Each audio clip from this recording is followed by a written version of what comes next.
oftentimes we focus on the dark side of what's happening and we don't get to the root of the problem. Again, we're not curious. How did that child get to be in that particular situation? Let's peel back the layers, right? And that takes time. That's an adaptive challenge. And we want to react very quickly and be more punitive, right? Instead of really getting to the root of what's happening. And it's not to say it's wrong, right? Like when we were growing up and, maybe, to put the hip hop lens on or whatever, we were told that some of the things that we were doing was wrong. Right. But it's not wrong, it's our reality. And so let's begin to understand our reality and let's, make sure that we're having conversations where we're seeking understanding instead of judgment. And we have to remind ourselves to do that.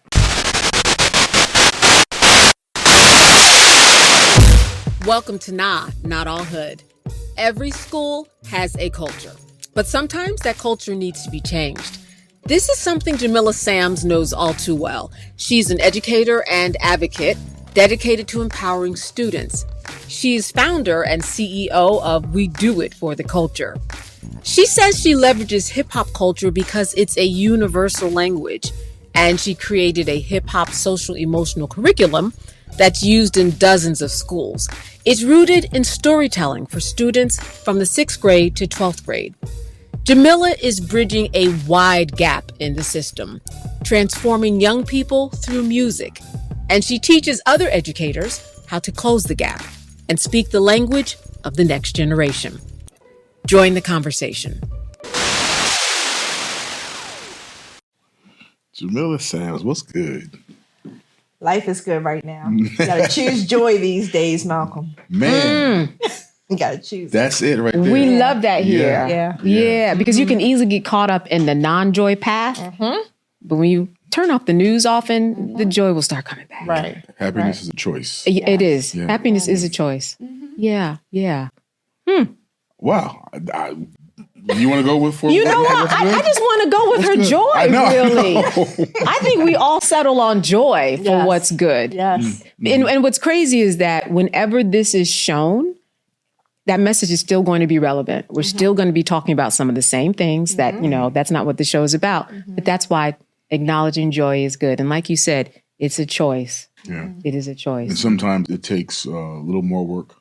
Some mornings it takes a little bit more work to choose joy. That part. I tell people all the time, like, just the way society is, when you see someone who seems to be happy all the time or positive all the time, why are you always so happy? You're too damn positive. And I tell people, like, it's not automatic. Yeah. Like, some days you wake up, like, we gotta, like, those of us who seem to be happy all the time, some days we gotta work a little harder. It might have started at 5 a.m. Yeah. To get, you saw me at 9:30, but at 5 a.m. it might have been a different story, which is true. Yeah, you gotta set intention. You never know if something might throw you off. No, absolutely. Absolutely.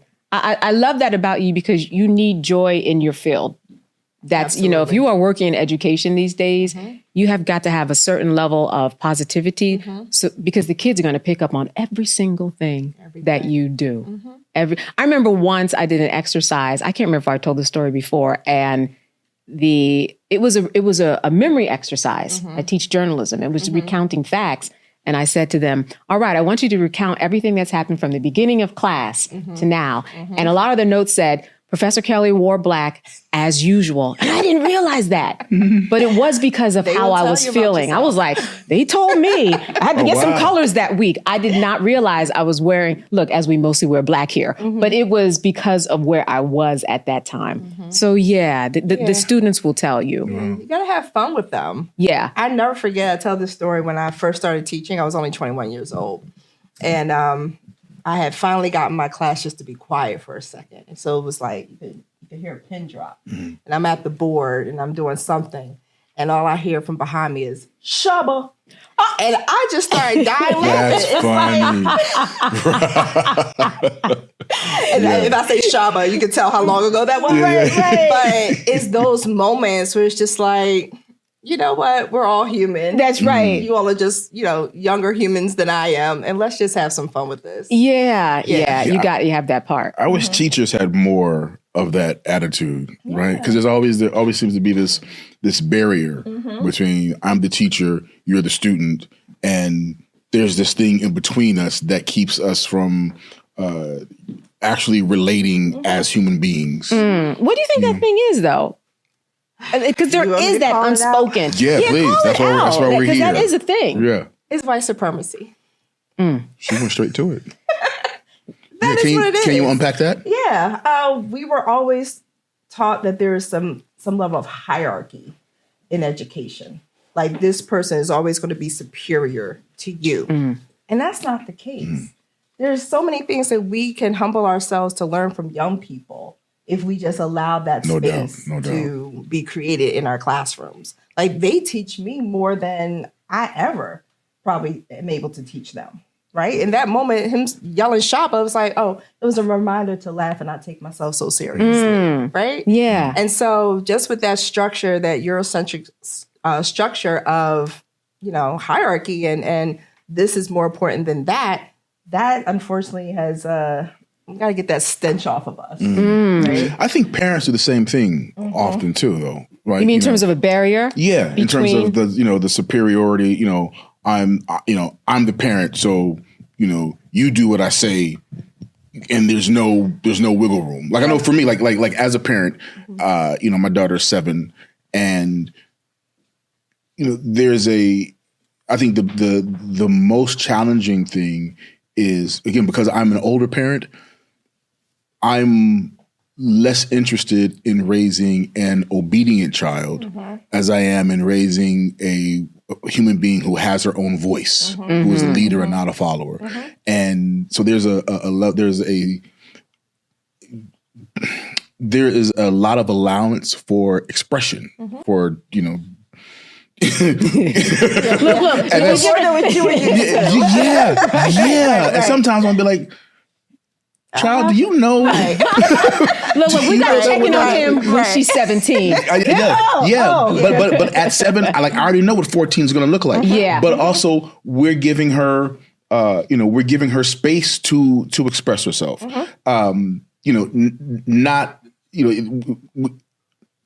I would say we don't know, but it never gets to a point of disrespect because she's not that kind of child. Right. Yeah. At least not at 7. But there's a lot of expression that we allow, and that can be challenging.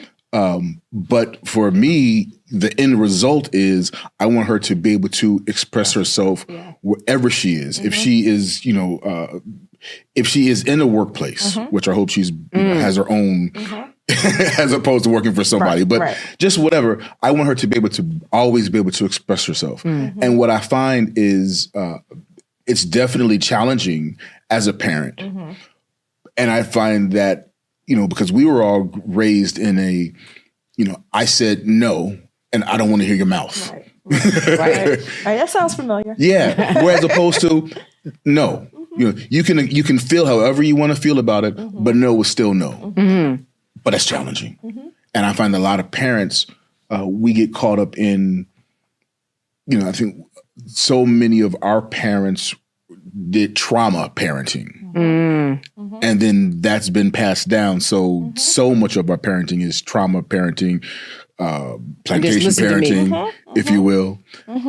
So I wish that more teachers and more parents could find that space to allow the human and creative too. Yeah. Because what you do has a lot to do with just creativity, understanding words that have meaning in the context of culture. Right. And then when we talk about hip hop, which is the lens in which you look at things and how you teach, we're talking about what's going on in society at a number of different, take it decade by decade. It all looks different. Right. Today's hip hop, today's music, the culture, definitely different from Shabba, definitely different from, Tribe Called Quest, definitely different from a lot of the lenses that you're looking in and that you love. Yeah. But I grew up in that household and I'm almost 50 and it's taken me years to find my voice.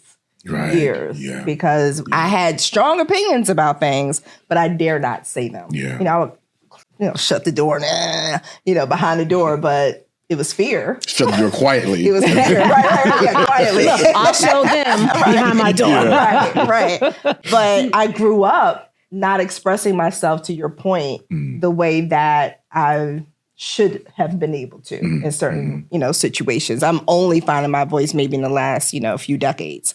And so I think, to your point, is really important. That's where, in terms of social emotional learning, that first competency is self-awareness.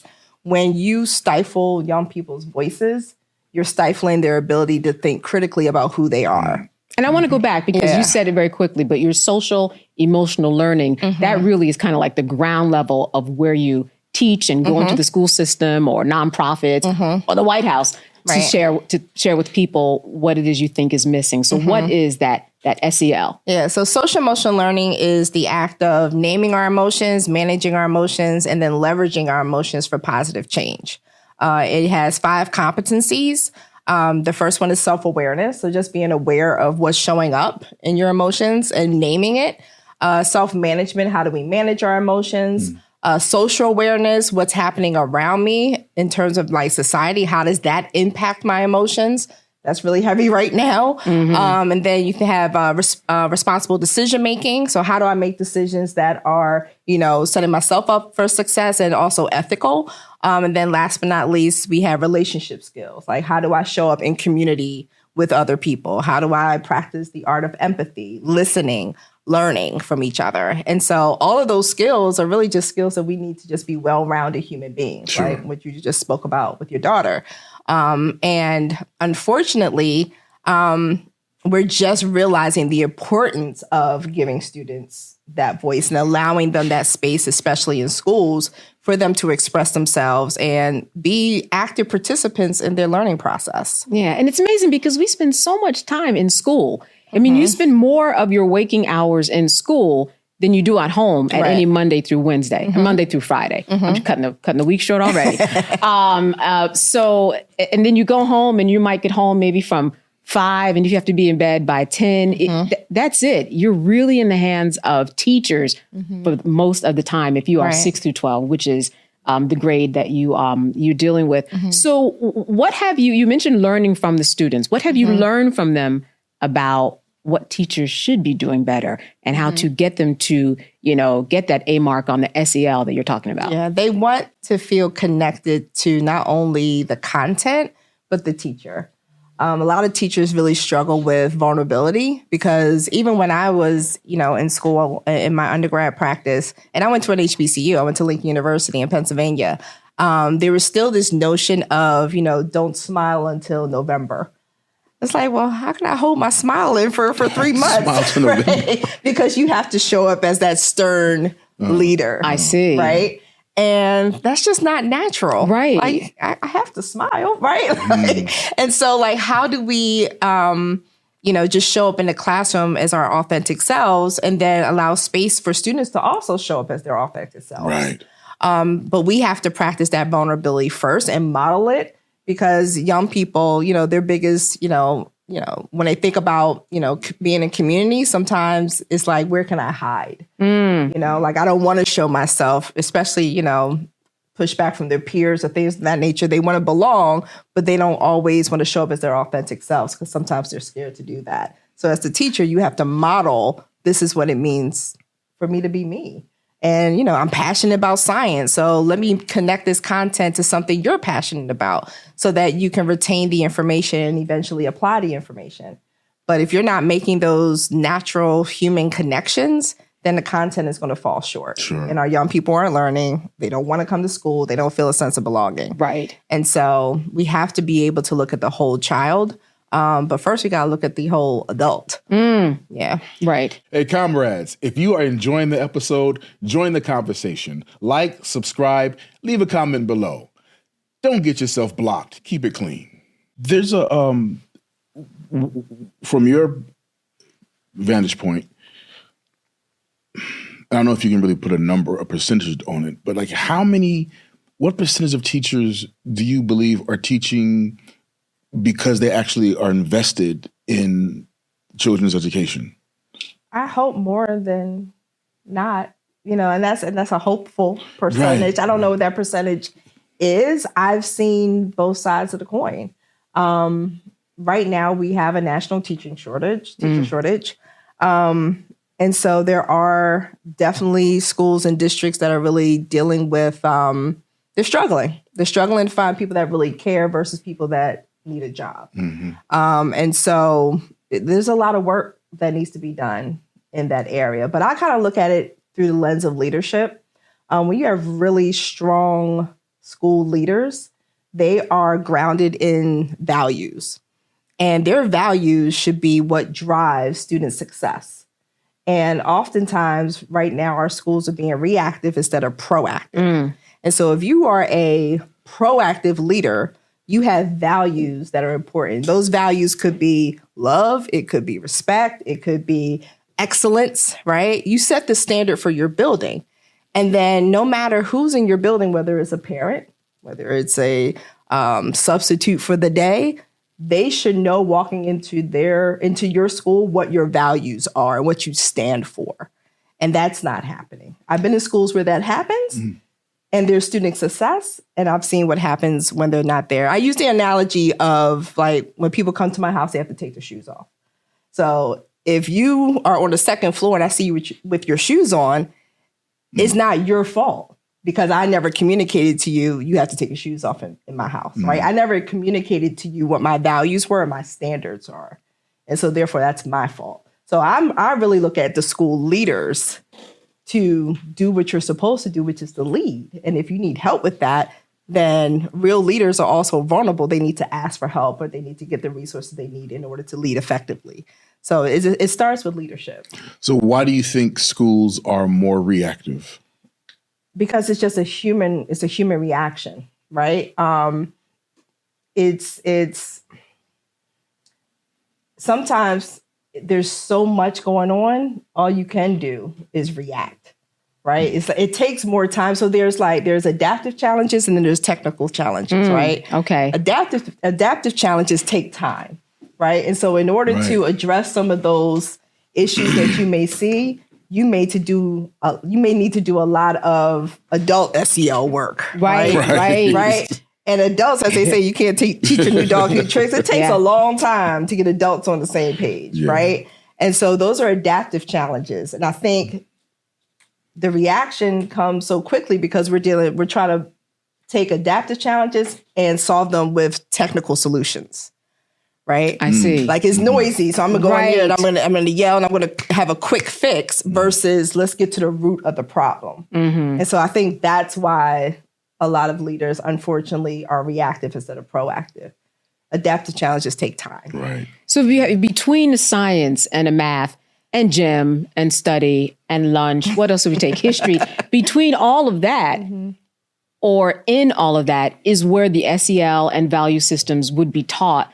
I'm just wondering, how does that look? Because I just remember being in school and trying to get from class to class and you go in and you sit and you take the test and then you have tests that you have to take. There were sometimes assemblies where you have to go, everybody go to the gym and do something. But in terms of real kind of meaty time where some stuff could take place, I'm wondering, where does this value system and the whole leadership come in? Where's that fit in that schedule? You know what? It's little tweaks.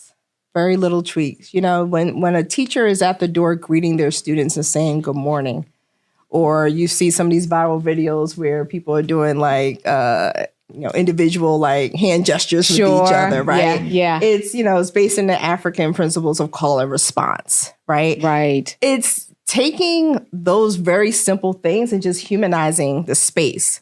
And so what's happened with social emotional learning is really just being human. But what we've done is what we do in America all the time is we try to operationalize everything and we try to make it deeper than what it is. It's really just being human, people. Say good morning to the kids when they come in, right? Right. Greet them at the door. Ask them how their evening was. Get to know their families. Have opportunities to bring the whole community together. Like those are things that should just come natural. Yeah. And when I do see that happening in schools, because I have seen stuff online and news reports, then you really get to, you say, as the crux of the problem, maybe this child doesn't have clean clothes. Like it opens up a lot of talk, or maybe they're not fed well at home. They're hungry, so that it changes a whole bunch of things that you need to do in the school in order to have a better functioning student. Exactly. And you're right, that can't happen with the barriers that you're talking about between teacher and student.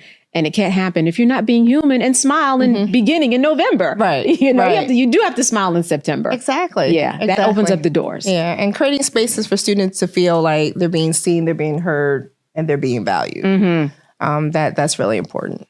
Now, earlier we were talking about, which I wasn't aware of, the advisory period that some schools have. Can you talk a little bit about that? Sure. So advisory is like an intentional time of the day where teachers can kind of take off their traditional teaching hat and serve as like a mentor or a coach to a group of students.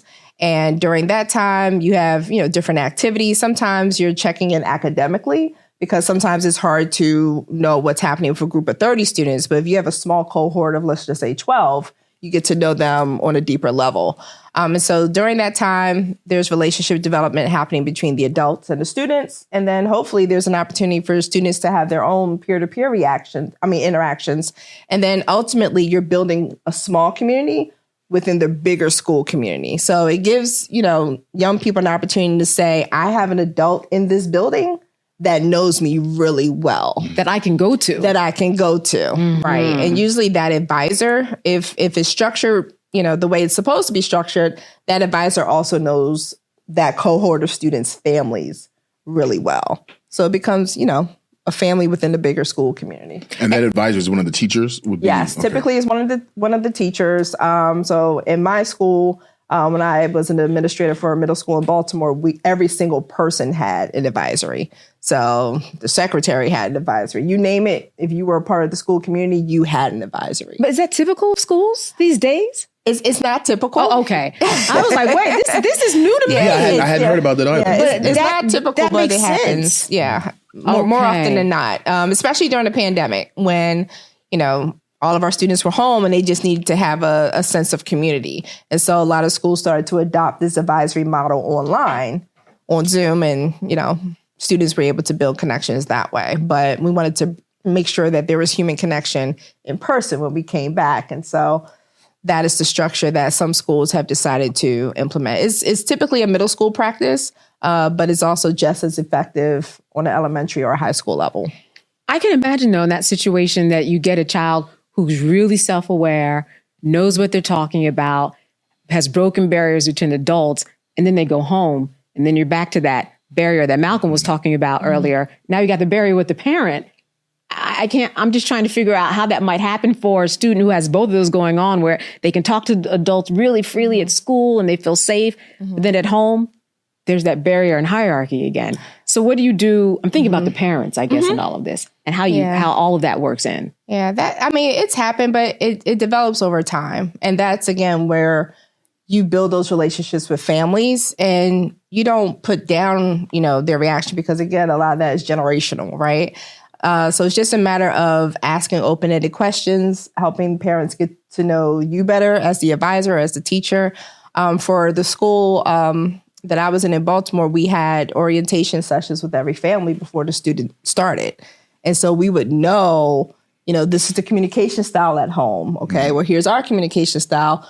Yours is not right. Wrong. Ours isn't right. But here's how we can work together to get our message across, right? And so we had those conversations prior to the child starting on the first day of school. And that's how we build those relationships early. But that was being intentional, right? Yeah. And that was planning ahead. And time. It was very time intensive. It's a lot of, but guess what? You put in more time there, right? It's less time putting out fires, right? It's less time dealing with physical violence in school. It's less time, all of those infractions that, are helping to fuel that school to prison pipeline is less time on that, because you already put the time in on the front end to make sure that you're building community and everybody's on the same page. It's like it requires such an investment of your life in these kids. It's when you go into education, you should go into it because it's a calling, not a job. Not a job. Right. It has to be not just a career. Right. Yeah. And you hear so many stories. I hear so many stories about, of course, we all know teachers being underpaid. Absolutely. But then teachers not having the space to be able to be creative or to be able to, if you got a classroom with, 25, 30 kids, you don't have, there's just no time to give any individual kid the attention they may need because they may not be learning at the same pace as the other kids in the class, or just not having the resources. I hear a lot of stories from teachers, their hands being tied because of certain standards and certain rules that prevent them from going that extra mile. Right. And I can't say that doesn't exist. I can only speak from my personal experience. I have more of a by any means necessary mentality because I knew if I did not pour into our babies, I know what the consequences may be. And so that's what I mean by it being a calling. You have to be able to go above and beyond, and you may not get the check that you deserve, or you should. Please don't get me wrong. You should. I think it's absolutely, horrible that, educators do not get paid what they should. That I want to make sure that's clear. However, if you go into this, you know that you're going into it because you're called to do this work, and it may require some additional time. Yeah. And like I said, for me, I knew what was on the other side. So I have to make sure that I'm setting up my students for success. And I don't need permission to do things. I don't need district permission. I don't need my principal's permission. If I see a student is hungry, I'm going to make sure that child eats. Right. I don't care about, whether they pay their lunch dues, and the child needs to eat. You have to be able to do what's necessary if you're going into education. Has it changed much? I mean, in terms of, yes, I hear a lot of problems, and even growing up, students didn't have a lot of things, whether it was food or the clothing, or maybe at home they were being abused. I remember that growing up. But I imagine that these days students have also, additional set of problems that I might not even know about because I haven't been in the school system that age group for so long. What are you finding that might be different from when we all went to school? Are there different set of problems? It just manifests differently. Okay. With I think a lot of it is social media. Thank you. I was like, I don't want to be the one to bring it up because I'm always the one. People online going to be like, she hates social media. Yeah. I don't. It just really is the crux of so much. It was a great lead, though. Yes, it was. I was like, yeah, maybe she'll take it. Thank you. And it's just the human brain doesn't fully develop until it's 25. Yeah. Right? And so you have young, impressionable minds, basically receiving so much content at such a rapid rate. It's hard for me to process, right, as an adult, but it's really hard for them to process. So that's where, parenting comes in, and, teachers and making sure that we're limiting that time. But a lot of those same socioeconomic problems are still there. They unfortunately, they haven't gone anywhere.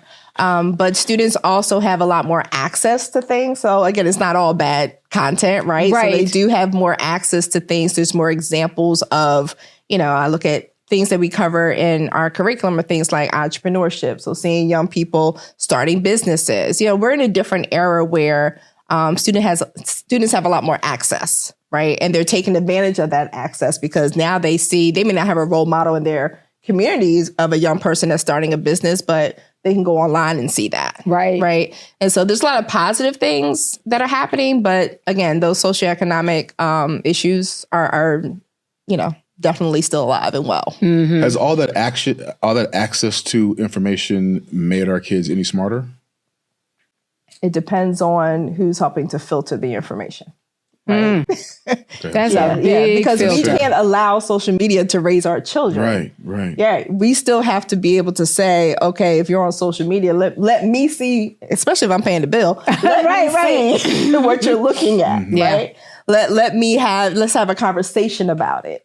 So there still has to be some parental guidance. I'm not an advocate of, we have babies coming out the womb and to appease the parent, they're giving them an iPad. Right. I'm not I don't think that is developmentally the right thing to do. You see that in any, you go into any restaurant. Dinner time and the parents are there and the kid is on the, I was gonna say, but we're no different, right? We've become addicted, right? And so the hush chuckles, right? The hush chuckles over there. We've become addicted, right? And so we have to be very mindful. Again, it goes back to that modeling. We have to be very mindful and very intentional, about our balance between technology. I can remember this restaurant human connection where I was, and they give you a discount if you put your phones in the middle of the table in a basket. Oh, that's great. Like, yes, it is. It is. That's brilliant. Yeah. I just remember being a kid and I would ask my mother, how do you spell something or what does something mean? And she'd say, look it up in a dictionary. So again, there's access, like you can Google anything or now Chat GPT, anything and get any information you want. And I just hear these kids walking around and it's like they don't have that access. It's like a lot of times what I see is I don't see the connection between you've got all this access at your fingertips, but you don't utilize it. You don't care to utilize it or you mean to grow? Yeah. To be a better person? To learn. To learn. It's almost as if like I hear a lot of kids again, speak as if they don't know anything. So, I'm sorry. give me an example. I'm sorry. It's a lot. It's a lot of ignorant ass kids walking around. We are poor. Right. I mean, this is I look at and again, it's not everybody, right? But I look at a lot of kids, and these the generation. I don't know the Gen. What are we? We're Gen X. We're Gen X. I think. So okay. Gen Y is. I just there's a lot of young people walking around. There's some ignorant ass kids, and I'm like, how can you like? We live in a society where there's access to so much information, but I don't always see the result of that, and so I'm thinking because as I'm saying that, I know I'm generalizing because. At the same time, there are kids who get are it. outstanding. There are kids who really? are outstanding. And really, again, I'm catching myself. Right. I guess I'm feeling like a parent or like a dad, like a dad of a 7-year-old. These young whippersnappers, right? But I think about like kids. I think about like the world that my daughter's going to grow up in. And just that generation, and maybe it's. Our parents and grandparents thought our generation was dumb. Yeah. It goes back to exposure. Yeah, I think it goes back to exposure and curiosity. Yeah. Like replace judgment with curiosity. Yeah. Oh, please, yeah. Yeah, absolutely. Yeah. What are we inspiring them to be curious about? Sure. Right? And, I used to have this rule, ask 3 before you ask me in the classroom to get them to have agency to find out the answer, at least attempt to find out the answer before you come to me. So it's just challenging students to be curious.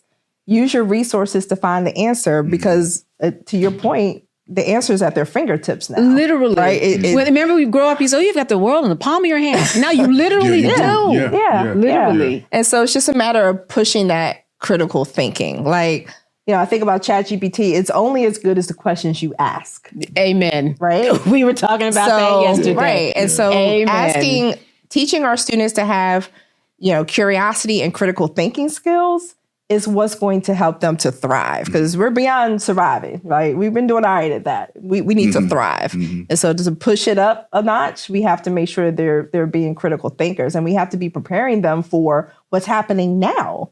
Like we live in a country where we are literally banning Toni Morrison's The Bluest Eye. Meanwhile, in Japan, they have trains that are levitating. Right. And, they go faster than a bullet train, right? Like, we're so behind. And not just our kids. I'm talking about, African-American students. I'm talking about just American kids. Yeah. Right? Yeah. We are ranked 35th in the world, I believe, for literacy. like we have a lot of work to do. So curiosity, critical thinking, challenging students to, fact check, right? Wow. We're in a world where fact checking is now obsolete. You can say what you right. want. Yeah. So we have a lot of work to do. And I think that, back to your point, we can't judge. We have to be curious and ask them questions to get them to think. And I do want to back up because I caught myself doing what I accuse a lot of other people doing, just in terms of generalizing. And we tend to, when we talk about the younger generation, we tend to talk about, the wayward, the ones who don't get it. Mm-hmm. And yes, you do sound like a father. He said wayward. I'm sorry. but I remember I have been working on making a proactive effort to also shine light on our young people who do get it. And not just generalizing, I feel like kids who are on the fence are going to go where the attention goes. So if we keep giving the attention to the dark side, the kids are going to go toward that, as opposed to if we shine more light on the light. Right. The light that they have. Yeah. And I think every young person, I think all of us as human beings, and maybe I'm not an optimist, but I believe all of us have light. Yeah, right? But some of that light is dimmed at such a. But is it that child's fault that the light? Not at all. Sure, not at all. And so we have to hold ourselves accountable as adults. To make sure that we are finding the light in our young people and creating opportunities for that light to shine. And oftentimes we focus on the dark side of what's happening, and we don't get to the root of the problem. Again, we're not curious. How did that child get to be in that particular situation? Let's peel back the layers, right?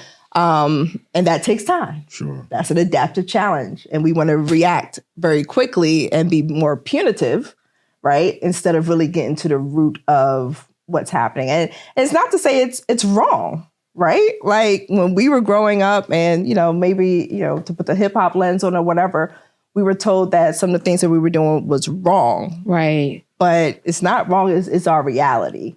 And so let's begin to understand our reality, and let's, make sure that we're having conversations where we're seeking understanding instead of judgment. And we have to remind ourselves to do that. And I'm sure you see a lot of kids whose light have been dimmed, if not snuffed out, at such a young ages. I've always been intentional in finding that light, whatever it is, right? So even if they're fighting and they curse somebody out, I might see them, skateboarding after school, and I may have a conversation. I don't talk to them about who they cursed out or the fight they had 3 weeks ago. I may focus on, man, you just killed it with that skateboard, right? And so I may talk to them about that, because a lot of times when those things are happening, I'm putting a wall up because this is what you expect me to do. Right. You expect me to curse you out. You expect me to fight. And so I'm going to give you what you're looking for, right? Because now the attention's on me because that's all you see as opposed to my light. And so we have to reframe how we show up in our young people's lives. And we have to be intentional of seeking that light. Well, in terms of how you seek the light and how you get it out, especially through the lens of, hip hop and something that you said when we grew up, there were all types of, remember what did they say growing up about hip hop? One, I remember they'd say, and this would be the media or parents or academics. It was fleeting, not going to last that long. It was divisive. It was, but really, as you said, it was the reality that was being reflected in culture and what people were doing, and that's how it became such a big thing. And that's where we are now. It still reflects our culture and the reality that we live in. I still say Auntie Dolores was right. So see Dolores Tucker. It's funny. I'm gonna get a T-shirt that says Auntie Dolores was right. So do you think her methods were right? No, I mean, of course she was. Of course we all figured, she's an old lady. She doesn't listen to hip hop. She doesn't really understand. So, of course, now as an older person, understanding that you can have a certain message, but if you're not communicating in a certain way so your audience can understand it, your message is going to fall short. Even who she was aligning herself with at the time. She was aligning herself with a lot of white politicians around hip hop and rap at that time, as opposed to, again, being curious to get to the root of, why is NWA saying F the police? Let's get to the root of that. Let's have a conversation about that. But that's just one part of it. But I had the same tug of war with C. Dolores Tucker now as I'm in my 40s, right? And I feel the same way. I see what she was trying to do, and I actually agree with that, right? We have to call how. It's the how that I feel as though she fell short. But now that I'm an adult and I'm listening to some of the things, I'm like, oh yes, she had a point. Sure. Yeah. She had a point. She had a point. She had a point. But it's the how, and it's getting to the root of where these things came from. Right. And I feel like that's the part that's missing. We're only looking at the surface level. I get that. I get that. The how is crucial. Yeah, we didn't get here by accident. Right. It's very intentional. Lots of systemic policies, got us here. Yeah. And so we have to recognize that. Yeah. Comrades, if you're enjoying this episode, join the conversation and make sure to like, subscribe, and comment below. Nah. Whether it's Nas or Rhapsody, I'm sure you can fill in, who have curriculums in college, and they're being represented. They have scholarships. Rap has changed in terms of how it's being acknowledged. But how do you find a space for you to say, okay, I'm going to select this particular rap and then use that and go into the school systems? And I imagine there has to be a lot of research to try to figure out what's good, what's bad, especially today. Yeah. So what we do it with, we do it for the culture, which is a culturally responsive SEL curriculum rooted in hip hop culture. We make the distinction between hip hop as a culture and the rap industry. We make the distinction. Okay. Hip hop culture is rooted in storytelling. Hip hop culture is rooted in those 5 elements of hip hop. Hip hop culture is rooted in community and activism, empowering us to do better and to mobilize. What's happened is, just like so many things in this country, it's been capitalized upon, and it's been watered down, and it's been diluted. And what's happening now is we do have messages within the rap industry that are promoting violence, that are promoting misogynistic, views, that's promoting homophobia, that's promoting, drug use. That's there because it sells, right? We have to make that distinction, because hip hop culture is still alive and well. It just may not be showing up in spaces and places that, are all about making money. Right. It's not being promoted by the machine. It's not being promoted by the machine. Why? For the same reason why books are being banned, right? Because knowledge leads to liberation. And we don't want you to be liberated. We need you to stay in your place, right? We need these jails to be filled. And so we're going to keep feeding you that poison between your ears, and we're going to get what we want, which is cheap labor, right? So it fuels that school to prison pipeline.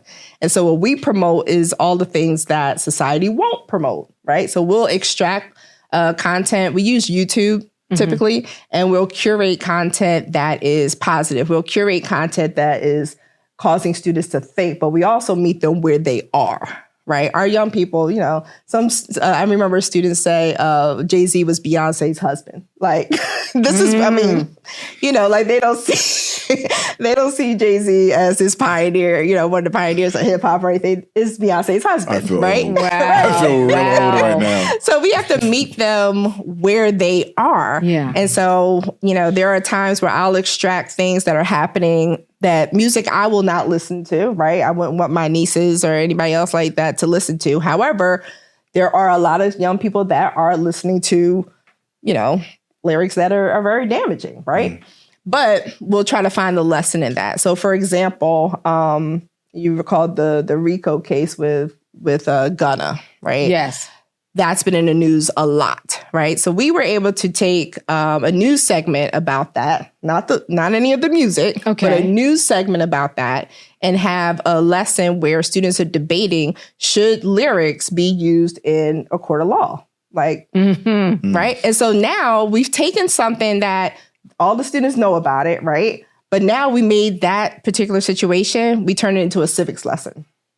So now students are definitely paying attention more. And they're definitely paying attention more, right? So now they're having a civics lesson. They're being critical thinkers. Like, should it be used? If so, why? If not, why? And they're having a formal debate.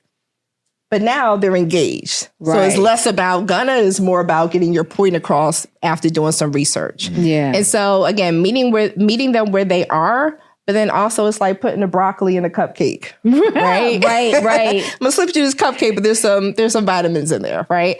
And so it's just a matter of, just being really creative. And so that's what we try to do. We try to curate content that students can relate to, but there's a message there. What other examples can you give about how to teach critical thinking? Asking critical thinking questions. Questions where your students can't just answer yes or no. They have to actually think. They have to push back. Oftentimes, allowing teacher egos to subside and put that aside and learn from your students. Like allowing students to teach a class with you, right? Those are things that can happen if you just invest in that. So critical thinking is so important across the board when it comes to, emotions. A lot of times, so my company is named Go to Miss Sams. Why? Because that's what I would hear from teachers. Get out, go to Miss Sams, right? But it's like we're so quick to give students the answer or give them the out instead of having them think through. Yeah. Okay, so, what is it that caused you to react that way, right? Name the emotion that popped up for you.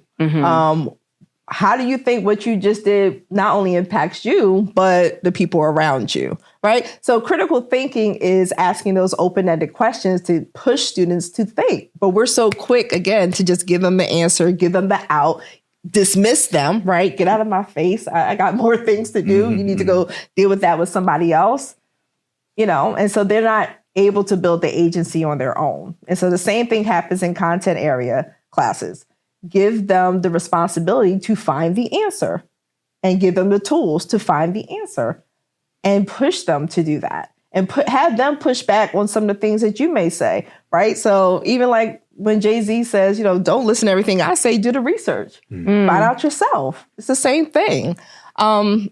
We have to be able to push that on our students and not be afraid to do that. So I can see how a Go to Miss Sams would happen. I remember I was filling in for someone. She was in a bad accident. I do not teach young people, but I did help her for a couple of days in her class. And boy, did they see the substitute coming. They were like, oh, she is here. They couldn't wait. And they were off the chain. And I was like, oh my goodness. But I could see how if you have even just a talker, I'm not even talking about anything violent, just someone was talking. You can't teach. And I'm wondering, okay, so in that moment, what do you do for someone they're just going to talk? What are they talking about? Talk. Oh, they're just talking to somebody about their weekend, let's say. Or they're talking about, they can't wait to go to lunch. I mean, they would just talk. And I felt stuck. But they weren't doing anything that was so terrible that, I needed to send them away. But I was like, well, so in that moment, what could I have done?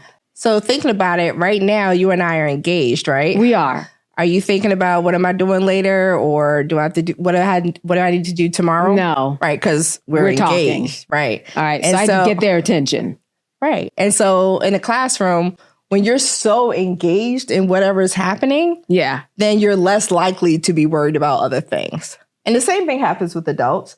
There are a lot of boring professional developments. I mean, we've all been there, right? Yeah. It's boring. I'm not engaged. I'm looking at my watch. I'm doing other things. I'm on my phone. The same thing happens in the classroom. Yeah. You have to be able to engage young people in order for them to, again, receive the content that you're trying to deliver. Now, the part B about that is that when they were talking, and just disruptive. Again, I knew it was because they saw the substitute coming, and they were just playing with me. I could see, but there were two students, and I knew by the way that they were dressed that they were either brought in an international home or they weren't American. And sure enough, they said, "Question," and I said, "Yes." No, they just have something to say, and it was two girls. They said, "We just want to say we are not like any of these students in here." I was like, "Oh my goodness." This is not how, this isn't how we act. They wanted to make sure that the way we were brought up, we don't act like them. And that we are separate. And it felt like she was saying we're separate and above them. And I thought, that's very interesting because culturally she was just brought up in a different way. So I would imagine that plays into it too. Just we're going back to the parent, back to the culture. How do you function inside a school? Because we know those people who come from the Caribbean or African, you aren't messing around in school. You are not messing around in school. So question though. So back to Candace's case about being in class. So is it that she was not engaging the kids, and that's why they were talking? Is that? Yeah, I'm not saying you're a bad substitute. You are correct. No, you are correct. Okay. Because really, it was she got in the accident so quickly. The prep, they do send you with a. Sometimes nothing. And just sometimes go in there. Right. They just need to be babysat. Exactly. Oh no, there was really no structure and they saw me coming. It was all waiting to happen. I was bracing myself. Right. And I didn't know what to do. It wasn't enough preparation to do that, to engage. And you did the best you could. I did. Someone should have told me. Someone could have at least told me, when you see Jamil, he's a talker and that's not his name. Or at least some warning that it was to happen too quickly. But I trust me, even when I opened the door, they pushed those seats back. Literally, they were excited. They were like, she's here. And they probably just wanted to get to know you. That's true. I didn't feel, I was like, I feel them messing with me. Oh, I see. They just wanted to get to know you. Yeah. Oh, wow. You want to come substitute teach our daughter? You know what? She's a talker. Not my age group. But what's interesting is that some of the things you're talking about, even teaching now on a college level, it's some of the same things, especially that I like what you said. Ask 3 before you ask me. Because they're all in their silos. They're all in their phones. They're all really kind of just here a lot of the time. That looking up is a really big step for them. And they don't grow out of that. And then they also still have the same problems that they have. They're just more mature in terms of maybe how they deal with it. But a lot of the same things and issues that they're still learning. They're under 25. Their brains are not developed yet. Absolutely. Yeah. It's a process. It is. Yeah, it's definitely a process. You have to, the classroom is a stage. Boy, right? Is it. The classroom is a stage. So you have to have a personality to teach. Like, remember like Ferris Bueller, like walk. Right. Yeah, you need to have a personality to teach, to really engage students in whatever it is that you want them to learn. And they have to get to know you as a human being. Yeah. They have to. Yeah, they do. They're with you all the time and they don't know anything about you. Like that's not even realistic, right? Right. It's not realistic. And years ago, I think it was more of a natural thing for a student to ask, "Oh, are you married? Are you?" But now they can just Google, But decades ago, it would be that that one. I have a question. Oh, okay. Depending on what they Google, you gotta be careful. Now that's true, right? But just so sincere, I have a question. I really need to know the answer, and it's something that they've been discussing. Are you married? I mean, it's just like, oh my goodness. But you're right, because they just want to know who I am. You have to have healthy boundaries. Right, exactly. The basics, they should know. Yeah. No, absolutely. It just reminds me of when I wasn't married. I mean, that was a lot of reasons I wasn't getting on dating apps, but that's one of the main reasons. I don't want somebody coming up there and saying, I saw her profile, y'all. Like, that would be the worst. Wow. The worst thing. I don't see how teachers do it because I do have some boundaries. You know what I mean? And there should be. Yeah, we should. Yeah. So anyway, I'm thinking about all of these things. Yeah, that come into play when you're in the midst of a young person. Right. Yeah. Right. Well, I love the idea about teaching should be a calling. I think that makes a big distinction. Right. And I want to take a minute just to shout out teachers who are doing the damn thing. You know, and shout out the students who are doing the damn thing. Shout out the teachers who are really about it, because you know, to Candace's point, school is like extended daycare for our kids. You know, and we are entrusting our kids in these teachers, and like they spend more time in a lot of cases with the teachers than the parents. So it is a huge responsibility that can often be overlooked. So just shout out. Yeah. You know? Yes. None of us would be here without really great educators in our lives. Yeah. And I think I feel like I was fortunate, even when I was in public school, you know, before moving to New York for Cosby, I had teachers who were really engaged, who were really interested in me as a student. Exactly. And then once I got tutors, once I started doing Cosby, I had tutors. I had tutors who were, you know, so invested in my learning, and it made a huge difference. Absolutely. Yeah. How did they show that, especially with the one-on-one? It was interesting because I mentioned it a little bit when we were talking to Pamela Smith about the homeschooling. Yeah, like I remember I'm sitting with one of my tutors on several of occasions, and the light bulb goes off because like they're teaching me something, and I get it, and I see like that glint in their eye. Like they I get like the aha one for me, and the pleasure that they got, and he got it. Yeah. And even just that, and again, it's easier when it's one-on-one, but just that dynamic made me feel like, oh wow, she's actually happy that I'm learning. Oh yeah. You know, so it was a really, really cool interchange of energy. The expectation was there, right? It's like you wanted to do well because of that. Yeah. Right. Yeah. And that moment, those moments were feel good moments for both parties. Right. Yeah. And that's an exciting way. And I think that makes a student, a young person want to do more to please you when they see, right? Yes. You're like, oh wait, the teacher was pleased. Okay. I can do more of that. Like, you know, I'm getting accolades and I'm getting validation and confirmation that what I did was good. And that's good to see in here. Yeah. It's that self-satisfaction knowing that you can do it, right? Somebody believes in you enough to know that you can do it. And then when you finally do it, it's like, wow. Exactly. That validation is there. I remember I had a teacher, Miss Murphy, older white lady. She used to wear these glasses. You know, she would push them down like this, very stern, didn't smile, right? But here's what happened. We had a paper that was due, and I did the best I could, what I thought at the time with the paper, handed it in, and she looked at me, she pushed those glasses down. She said, I think you could do better.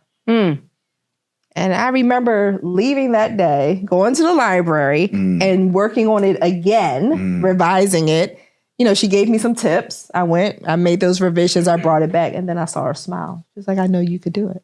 So it's having that level of like expectations of our students. So we shouldn't be dumbing down anything. We should hold the bar high, but then give you the support to get there. Yeah. And that's what makes the difference. What's the best way to retrain a teacher, though? Because that's what part of what you're filling in some blanks. Yeah. So what is the best way for a teacher who thinks, I've got this together already, I don't need this outsider?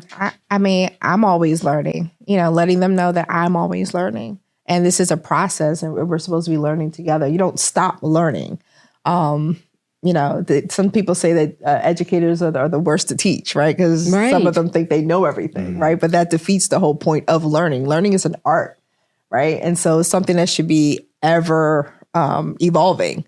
And so just, again, modeling that for them. I don't go into a professional development saying I'm the expert and I know everything. I said, no, this is a group of learners, and we're going to learn from each other. And that's how I frame it. I like that learning is an art, teaching is an art. Yeah, I do that. Not all hoods.